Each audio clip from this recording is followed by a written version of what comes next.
Berghe, who is a researcher, a practitioner, an interior architect, working in Sint-Lucas University, both in Brussels and in Ghent. And we are really looking forward also that you will read chapter 4 of your thesis work today in your presentation about also memory. And we talk so much about memory and spatial design because we perceive our spaces on our feet. And we walk from room to room, and we bring with us memory of previous rooms that we've been in just for a split second ago, or maybe from our childhood. This mix of our perception and our memory is of course what makes interior architecture so interesting. You are quoting also Francis Yeats, The Art of Memory, the old book from '66 that has been a strong inspiration for many of us. But I will also say now we are standing here in Estonia that in my research I've been very inspired by the Estonian Canadian researcher on memory, and Tallinn, who made the early distinctions on the first time between two kinds of memories that we use today, namely the semantic memory, all the patterns, words that we have, and the episodic memory, all the things we experience, memories from our experience, from our context. And particularly, the episodical memory was the memory that he introduced in the split. And this is exactly from the impact of space that our episodical memory comes. That is our experiences. So, we're looking forward to hear a lecture about memory and space. Thank you. First of all, thank you for inviting me and for being here. It's very nice. Thank you. I'm going to read from a text that I've written as part of my PhD. And in the meantime, I'm going to show plans and images on which I will not talk explicitly. So it's up to you to make connections, and which means that you will have to remain focused, just as I will have to do, because it's kind of an experiment and it can go wrong, and that's, of course, the interesting part of it.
So space is very often is also about silence.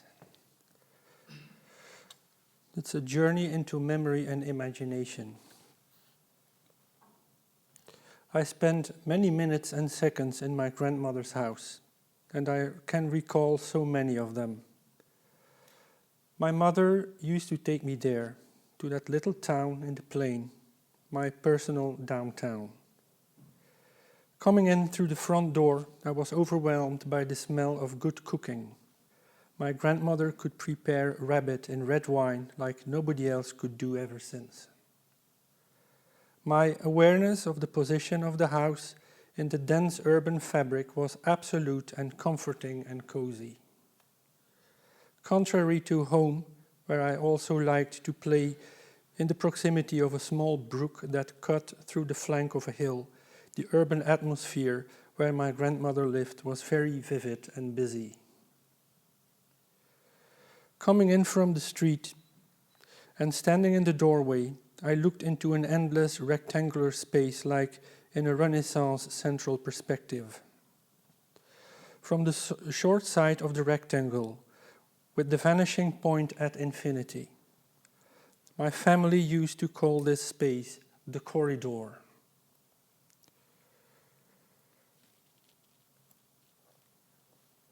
In my infant central perspective, it looked endlessly inviting to run through, me and my cousins and nieces, yelling loudly, almost driving my grandmother to insanity. Up to the height of approximately 120 centimeters, the walls were clad with glossy, rectangular ceramic tiles, exactly the ones I recognize in the Paris underground. The tiles amplified the echoes of our shouting. On the right side, the wall seemed endless. Almost halfway, there was a wardrobe. We called it the vestiaire. Coats, hats on top of a shelf, umbrellas, and a set of wooden walking sticks, some of them with an ivory handle. Further, three or four black and white photographs adorned the endlessness of the wall. The black parts of the photographs, the shadows and other darknesses in them had been enhanced by the photographer through his mastery of black and white photography. My grandfather was very professional as a photographer. On my left side, I could see 4 doors in a row. The first door gave access to the front room at the street side of the house. The second door to the stairs that led to the basement. A next door to the so-called middle room, and a fourth door to a minuscule courtyard. At the end of the corridor, in the far distance, the kitchen door closed the short end of the corridor. All these doors were painted in the color of stained blood. When I looked closely, there were millions of little cracks in the paint. The first 3 doors had a frame with a transverse horizontal connection situated in their lower middle, and thinner wooden panels enclosed within these frames. The door handles felt quite loose, but handling them went very smoothly. Although each door had a keyhole, none of the doors appeared to have a key. If they were closed, they looked closed enough so as to keep me out. The end of the corridor was top-lit. There, a diffuse light was seeping through a yellowish, translucent ceiling panel and gushing all over everything, evoking the impression that the sun was always shining. I had finally attained the kitchen door, and I opened it. Due to the long corridor, the kitchen was quite remote from the street, hidden in the infinite depth of the house, at the vanishing point of the central perspective of the corridor. Here, silence was king, only interrupted by the wooden cuckoo clock that came to life every half an hour. The confusing figures on the cement tiles of the kitchen floor are still imprinted in my mind. The ceramic plinths were glossy and pale blue. On top they had the section of a quarter circle that was separated from their flat surface by a deep horizontal rim. I could recall their pale blue color years later when I saw Tippi Hedren's blue eyes in Alfred Hitchcock's film Marnie. From there, a white tile cladding reached up to the ceiling. The tiles were shiny, with an infinite number of little cracks in them, which formed gracious lines and weird intersecting figures. I gazed at them endlessly. Although the cracks were quite apparent, I could not feel them when I caressed the tiles with my fingertips. The glossy oil-painted kitchen ceiling was very low. Once Santa Claus had brought me an airplane with flashing lights and batteries and everything. And when he stretched his arm, my father could fly that plane as high as the kitchen ceiling. In the middle of the ceiling, a circular neon tube zoomingly enlightened the room. After it had just been extinguished, it kept glowing a little in the dark for a while. Then I was afraid of it. I did not dare to look at it.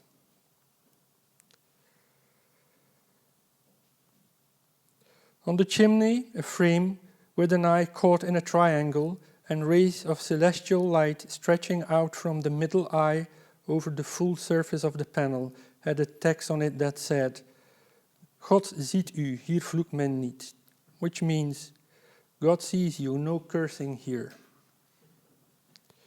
To me, this image was the extension of the long corridor, and I think I then became obsessed with this concept of central perspective, anxiously looking at Alfred Hitchcock's film Vertigo and Andrea Mantegna's Lamentation over the Dead Christ, with its perspectival foreshortenings suggesting a frightening depth, or the upside-down version of it in Salvador Dali's Christ of St. John of the Cross. Next to the frame, a black crucifix carried an ivory white figure of Christ who looked into the room with pale blue eyes. My grandmother, although very shy by nature, was vehemently Catholic, regularly warning me of the fury of God coming from above if I misbehaved. At the feet of the crucifix, in the darkness of the inglenook, a never-burning stove represented the glowing Satan, but at the same time, it heated the kitchen. My grandmother used to make tapestry. It was done on a brownish canvas cloth with a rather wide mesh, through which she wove little strings of wool of which she had a million colors. The canvas was stretched in a sophisticated wooden framework. My métier, she called it. And métier is a French word for skill. That was standing on two wooden pegs. The working surface was carefully cantilevered in order to work in a sustainable position. She made them all. Vermeer, Vincent van Gogh, Odilon Redon. How wild is the sea, Granny? She taught me about the subtleties of color and which ones to combine, and also which ones never to combine, with her finger pointed upwards. She had a preference for greens, for a particular kind of green leaning to the point where the green just did not become a little blue, or did it? Who knows? And sometimes she made me look twice. This métier was standing in the kitchen, next to the door towards the so-called dish house, a little room where the real cooking took place. A stainless steel sink with warm water, a gas stove with 3 gas burners and an oven underneath, a noisy electric water pump in the back. The dish house produced promising odors of culinary miracles from behind the half-closed door. Smell, taste, food, coming all together in one instant, with one eye focused on a glass of red wine, the other on an original Van Gogh, and still both eyes were not conflicting, even when we got drunk occasionally. At the same time, we were listening to my grandfather rehearsing on his trumpet. He founded 3 brass bands, or playing one of his 2 tape recorders. Gustav Mahler's Lied van der Erde, Schubert's Winterreise, or Sir Henry Purcell, which was lovely. Sometimes we found ourselves breathlessly listening to stories about the continuous British and American bomb raids on the nearby train station in 1943 that lit the night skies from black to orange. Or to that one-time story, the nasty one, about a German tank commander in 1941 running through the empty street at night, burning like a torch, howling, knocking on closed, anxious doors, shouting for his mother, no one to answer, nowhere to go, roasted to coal, and finally remaining silent and dark. The worst of all silences, the darkest of all darknesses, which was not lovely at all. There was a strange way of looking out from the kitchen, gazing into the small urban garden that was surrounded by brick walls about 1 man high, behind which, very close, solid brick volumes of adjacent factory buildings, houses and a textile factory arose with almost no windows. It must have been dark in these volumes. An old greenhouse separated the kitchen from the garden. Both the roof and the wall of the greenhouse were made of very slender steel rods with a T-section that carried small glass panes that overlapped like brick tiles on a roof. In the overlaps between the glass panes, moss was beginning to grow. Capillarity, abundant presence of light, an adequate temperature in summer. The T-sections had been curved in order to make an elegant transition between the slight inclination of the glass roof and the vertical glass wall towards the urban garden. Being in that house enclosed in so many layers of solid brick masses and volumes, within the dense urban fabric of all these buildings, of which almost none seemed to have windows, felt comforting and secure, as if no one or nothing could find us there, save in our secluded kingdom.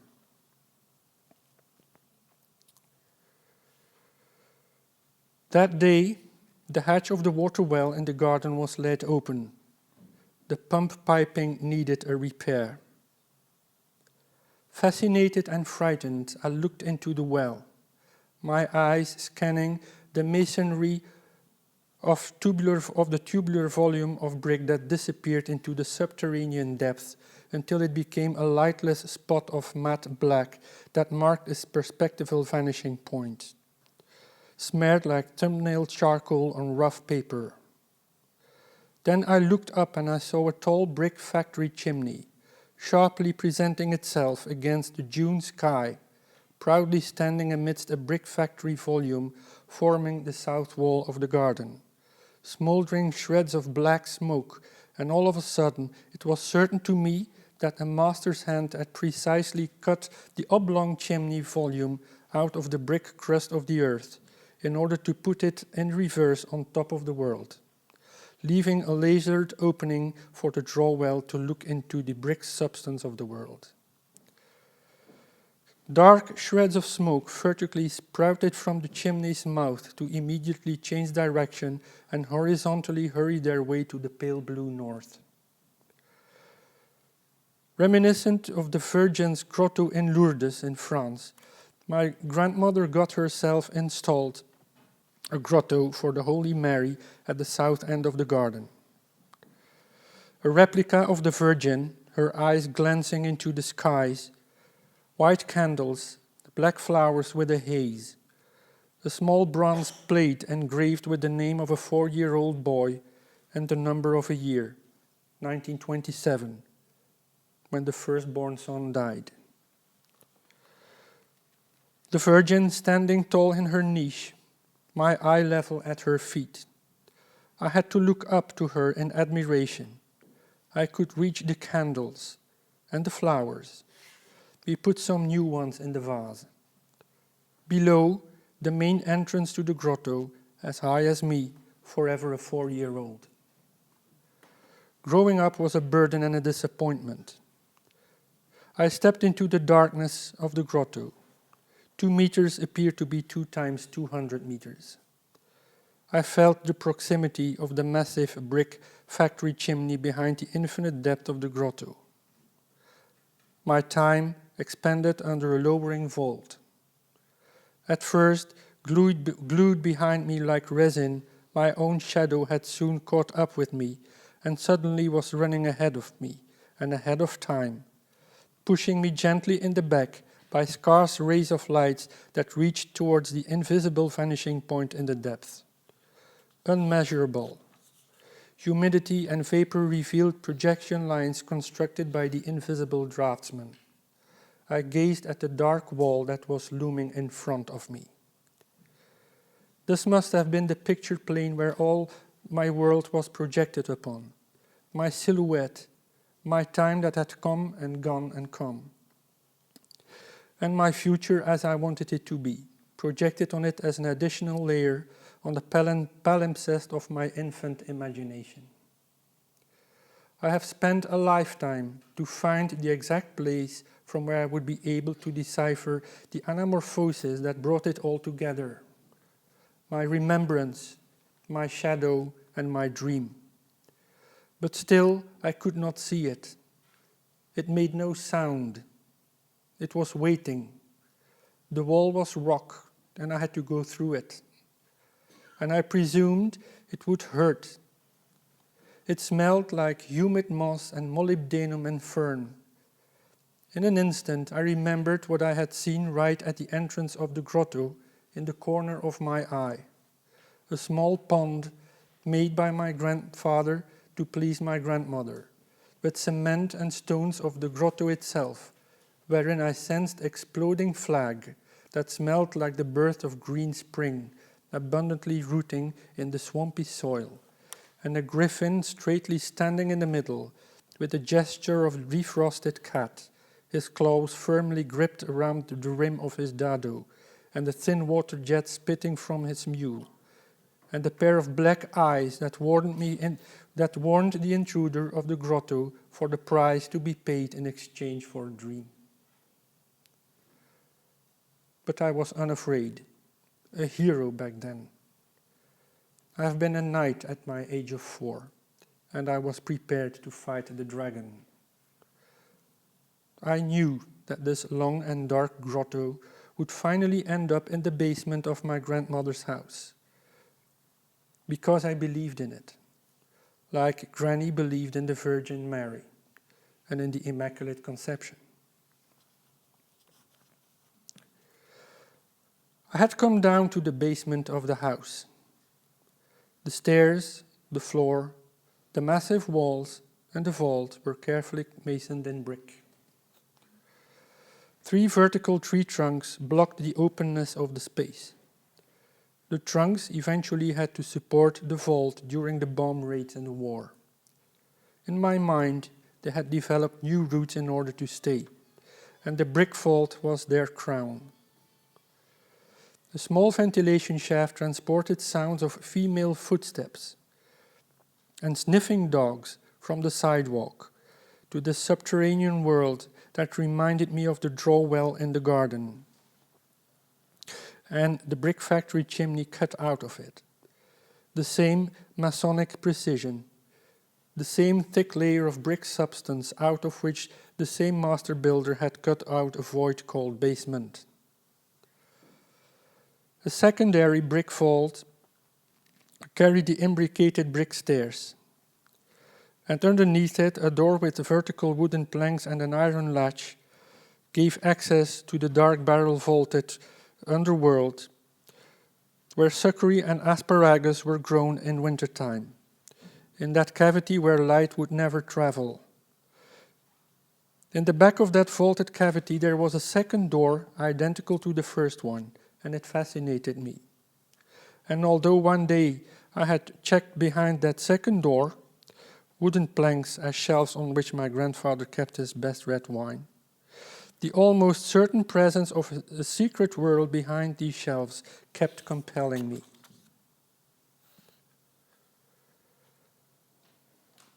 Could this be the presumed connection with the dark end of the grotto of the garden? There was a single light bulb and a switch, but I was afraid of spiders. So my eyes slowly had to adapt to the twilight, seeping in from the ventilation shaft. My position was central, with the trees dancing around me like unknown persons in the dark. And I saw how the perspective loomed slowly but frighteningly in front of me. Scarce brownish light was falling on the floor and creeping deeper and deeper into the void and onto the feet of two parallel walls, one on the left and one on the right, that gradually dissolved into pitch black once they raised up to my eye level, from where an unmeasurable black depth crowned the scene, where the brick vault must have been. There, my presumption that had emerged in the grotto would be confirmed. I was looking into an infinite black depth. That was the black, humid depth I had sensed in the grotto, presumably the other side of the vanishing point of the perspective. I had pierced the dark wall at the end of the grotto, looking for the vanishing point that had enlarged so as to occupy the whole picture plane. And in this amplified state, the matte black vanishing point had taken over the whole central perspective itself, catapulting me at once from a state of grace into a state of emergency for the first time. The vanishing point being the point where all the servant lines of the central perspective and the perspectival drawing come together, where all the lines of the mental construct join to complete the image as the moment of insight and understanding. My infant understanding back then was that behind the second door in the back of that succory vault in the basement, there must have been a connection with that other enigmatic end which was the vanishing point in the grotto of the Holy Mary, and that both vanishing points in fact were one, and that one and the same vanishing point, and that it was only me observing it from two different angles, from two different sides, one from the vault in the grotto, one from the vault in the basement, and I was instantly instituting the connection between both, with the concept of vault as their common denominator. Paradoxically, in the darkness of the basement I had found my enlightened point of anamorphosis. My remembrance of the grotto, my shadow cast as another layer on the brownish light on the floor, and my dream in which I connected the loose end of this underground winter garden with the unfinished business of the grotto. My understanding and salvation had suddenly stepped out of the pitch dark I was gazing into.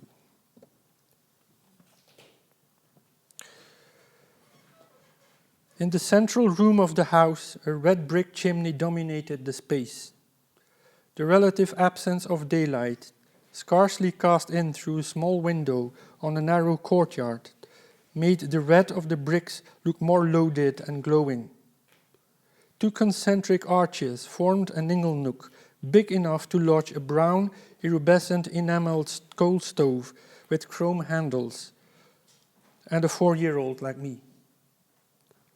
The stove was standing on a red brick dado that came into the room from the back of the inglenook as a brick peninsula. I have always admired the redness of the bricks and the precision of the concentric arches. The stove could be incited so hard that the whole room was becoming a boiler with all of us sitting in it.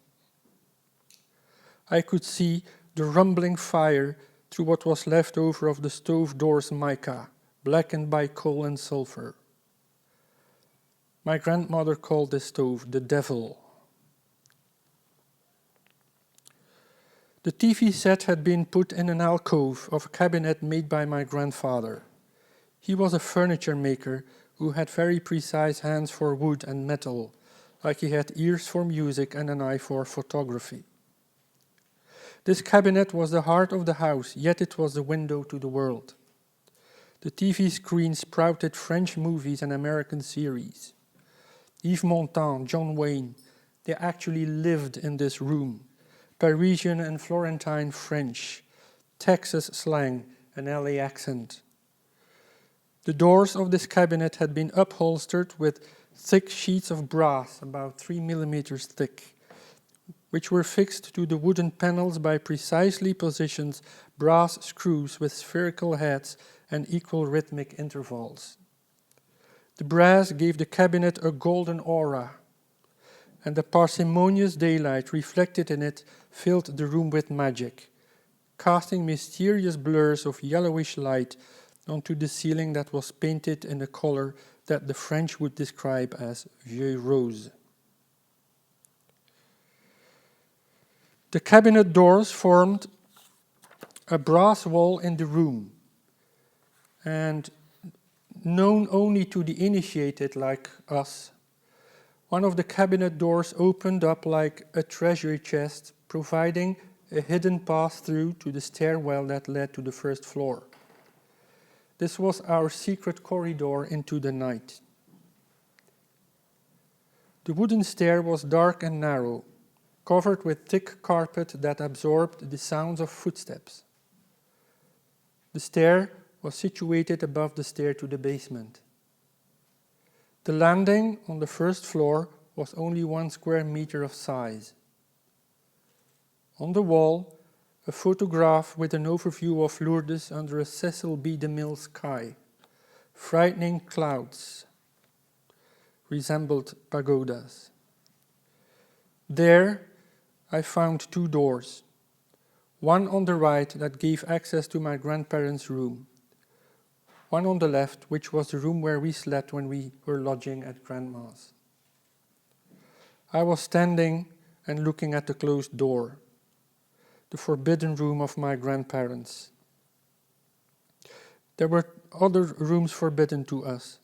The basement, because it's too dangerous.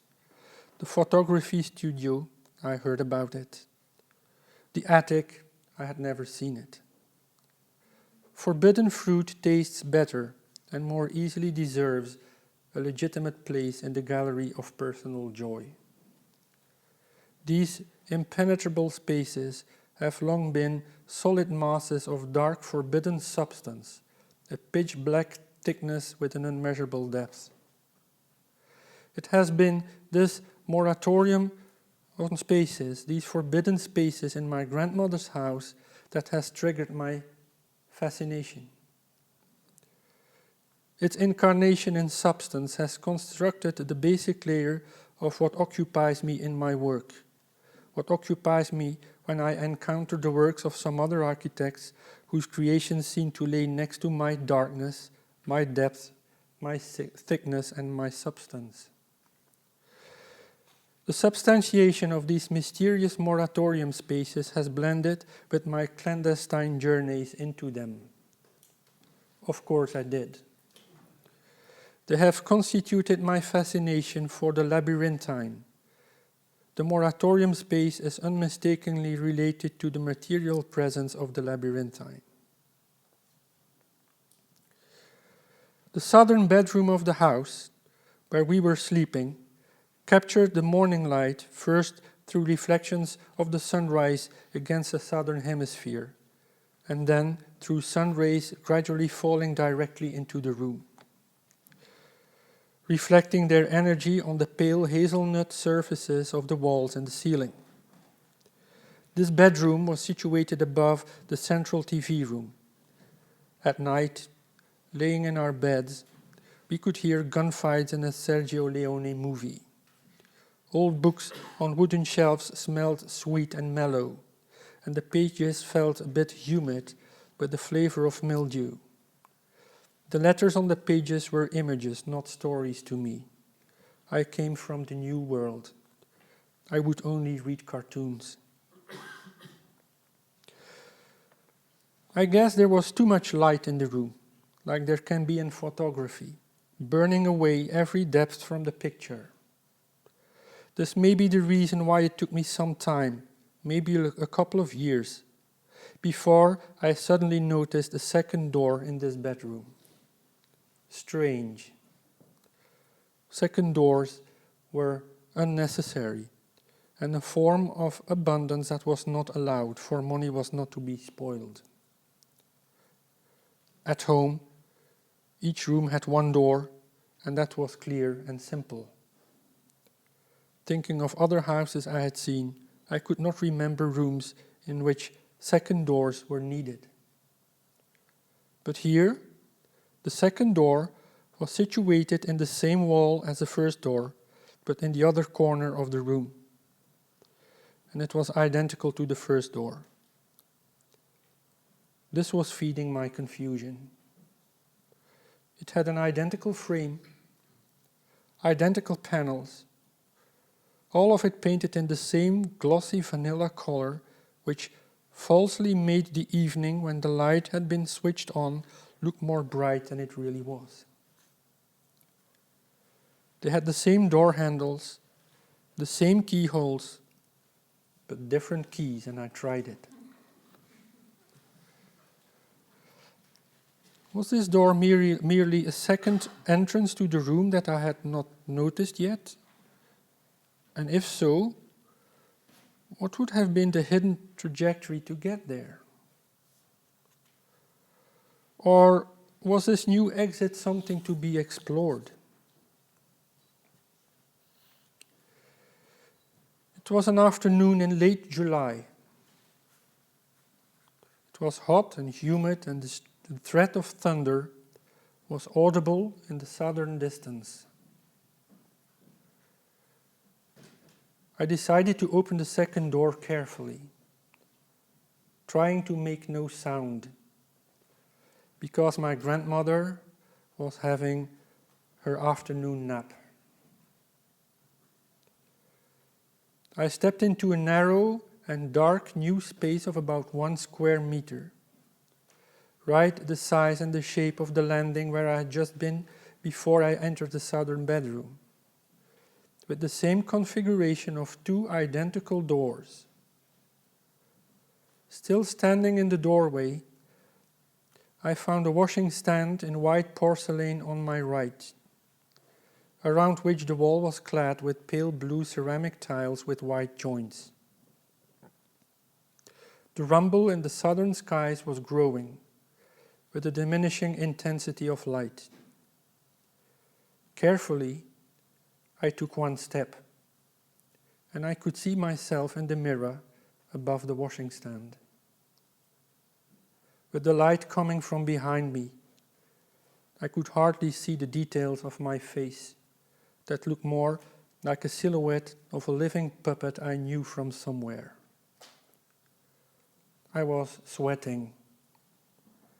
That place smelled musty and dense, and in the mirror I saw a dark velvet curtain behind me, forming the fourth side of this oppressive space. I was afraid of thunder that might jump me in the face if I would open that curtain. So I didn't. I decided I'd rather open the second door in front of me in order to flee my way north, away from the thunderstorm, deeper into the depths of the house, for I understood that thunder was coming in from the south. I stepped into a room I had never seen before, of which I did not know the existence.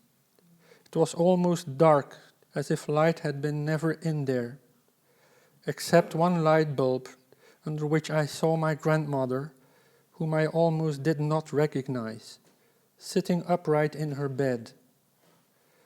So this must have been the forbidden room, my grandparents' bedroom, apparently accessible through more than 1 door, by more than 1 trajectory through the house. I used to always see her with her white hair tied together in a knot at the back of her head. But here I saw her ghostly, her white hair hanging loose, down to her shoulders, with the light bulb more behind her than above her, making her hair even whiter in the dark. She warned me that I should not come in there, and that I was a bad boy, and that thunder would come and get me soon. It was around 4 in the afternoon, and she was reading an old book. Wolfgang Amadeus was not a lightsome man, was he? She suddenly said. I looked around in the darkness of the room, and I saw curtains of heavy, almost black velvet that deeply obscured the space from where normally light should have come. Then 2 mahogany wardrobes loomed very high, closer to me than I had expected, and they reached up to the ceiling. Their doors had little windows above, behind which moss-green curtains were hanging like silk skirts that hide a secret. Their keyhole plates were adorned with bas-reliefs representing candle holders and vases filled with grapes that abundantly hung over their lips. The motif of grapes continued in the brightly sculptured wooden cornices on top of the wardrobes. There they mutated into angels' heads and feathered wings. And incited by the unchained electrical storm, they came into a state of levitation. I was becoming physically unwell, my eyeballs showing their white and whirling down again to meet the frames of the Jugendstil doors, only projecting a few millimeters and forming a play of oblique lines with the panels that filled them, suggesting defective flattened perspectives of ancient Egypt. On the floor, a small carpet looked like long black grass in which the mahogany bed was standing. The bed at a high end against the wall, where it was equipped with 2 lamps shaped like pinkish glass roses. In one of them, a small light bulb produced an almost metaphysical light. My grandmother looked very old all of a sudden, and everything in this room announced the coming of the man in black. The air of a sarcophagus had filled the room. I did not want to breathe it, but still it seeped into my every pore. I could choose between the smell or suffocation. I was too young for this. How could the night come so near to a summer's afternoon? Just 1 step in and 1 step out, merely 1 door away. But wanting to go out, I felt that something very powerful was holding me back, and that this was the price the griffin next to the grotto in the garden had warned me for.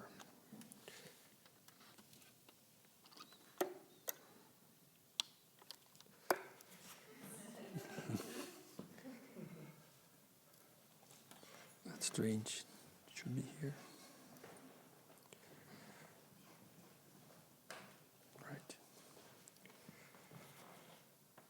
Once you will have penetrated this unknown darkness and broken the moratorium of massive blocks of forbidden space, you will be contaminated forever, doomed to slip into other unknown darknesses, carrying torches into central perspectives in order to unveil them one by one.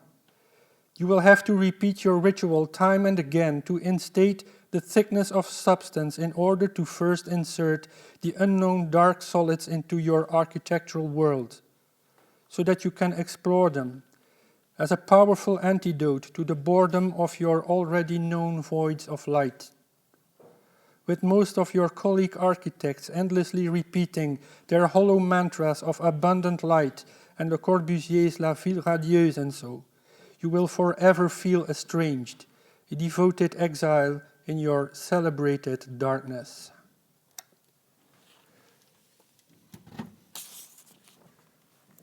By now,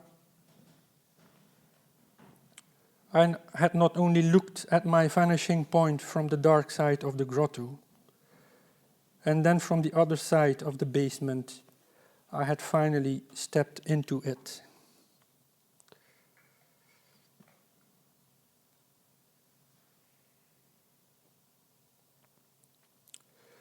It was as if the fluff had been shaven randomly, making the empty, fluffness spots on the black velvet curtain I was standing face to face with.